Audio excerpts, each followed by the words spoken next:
மோசே சொல்றாரு, நான் பார்வோன்ட்ட போய் என்ன சொல்றது? நான் நல்லவர்னு சொல்லட்டா, நான் வல்லவர்னு சொல்லட்டா, நான் பரிசுத்தர்னு சொல்லட்டா, நான் பெரியவர்னு சொல்லட்டா, கடலை பிளந்தவர்னு சொல்லட்டா, what can I say?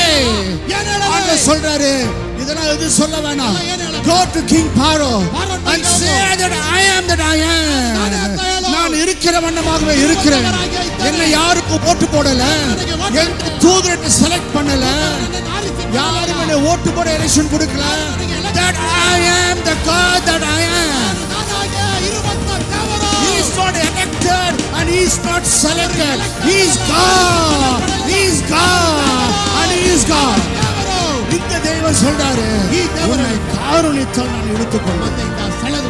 Great God is. Preach this glorious gospel of Jesus Christ. ಈ ಮಹಿಮೆಯುಳ್ಳ ಯೇಸುವಿನ ಸುವಾರ್ತೆ